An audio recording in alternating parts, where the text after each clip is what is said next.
head pot អីដែលអាចធ្វើឲ្យលោកយុរដ្ឋមន្ត្រីដោះលែងលោកកឹមសុខាតើ CPP នឹងបានផលអីពីនេះមកបាទវាផលយើងឡៃចង់បានផលអស្ថិរភាពកាលណាយើងមានអស្ថិរភាពហើយយើងបាច់ទៅប្រឹងប្រាប់គេកុហកគេឬក៏ធ្វើ lobby អីគេអត់ជឿជាក់ទេព្រោះវាខុសការពិត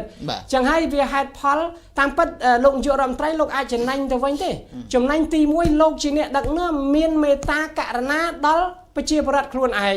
មនុស្សវាមានខុសមានត្រូវ nobody perfect សម័យព្រះអង្គលីមានសម្រាប់មនុស្ស999នាក់ខ្វះម្នាក់នឹងបានទៅត្រាស់នៅបានទៅអាទិទេពមហាអស្ចារ្យកម្លាំងខ្លាំងក្លាដូចហនុមានអញ្ចឹងទៅប៉ុន្តែសួរថាហេតុអីបានជាអង្គលីមានខ្លាយជាព្រះមួយបើមិនជាព្រះដោយប្រពុតគឺថាជាមនុស្សចេះដឹងមួយនឹងអញ្ចឹងគឺថាអ្នកដឹកនាំត្រូវមេត្តាករុណាមុទិតាឧបេក្ខានឹងហើយយកតែធម៌ព្រះនឹងអហិង្សាយមើលមហាថ្មកិនឌីឆ្លោះធ្វើបាតកម្មថារឿងអំបិលសមុទ្រនឹងនៅគេជោគជ័យប្រទេសគេលហាមហាអំណាចណាហើយយើងមើលលោកមិនសិនដុល្លារតើគេសងសឹកទៅនៅពេលដែលកាត់ចេញពីគុក27ឆ្នាំមកកាត់ដោះស្រាយប្រទេសបានមើលអង្សានស៊ូជីគេជាមួយមេដឹកនាំ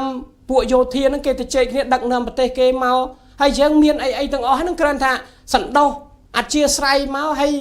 ទៅជែកគ្នាមកហើយឈប់លេងខូចដាក់គ្នាដើម្បីអំណាចទៅហើយកុំប្រើអំណាចហួសព្រំដែនយើងមានសុខដុមរមនាជាមួយគ្នា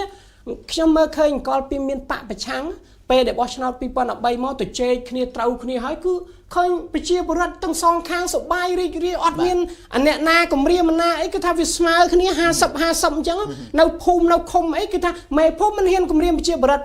ឃើញមេភូមិខុសថាខុសឥឡូវគ្នាគ្មានណា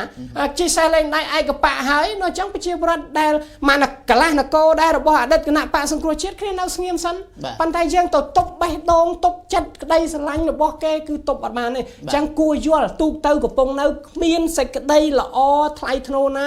ជាងដែលយើងស្រាប់ទៅនៅសល់គេឈ្មោះនឹងកិត្តិយសហេអញ្ចឹងរៀនស្ដារកិត្តិយសទៅពូជពងយើងបន្តទៀតណាមនុស្សយើងអ្នកដឹកនាំចេះខុសចេះដឹងត្រូវដឹងអីកែដល់អញ្ចឹងក្មេងសារក្រោយមកវាមានសិលធម៌វាមានគុណធម៌ជាមួយនឹងបញ្ញាចំណេះដឹងហើយបើយើងមានបញ្ញាចំណេះដឹងមានសមត្ថភាពហើយយើងបាត់គុណធម៌និងសិលធម៌គឺទៅមុខអត់រួចទេអ្នកដឹកនាំ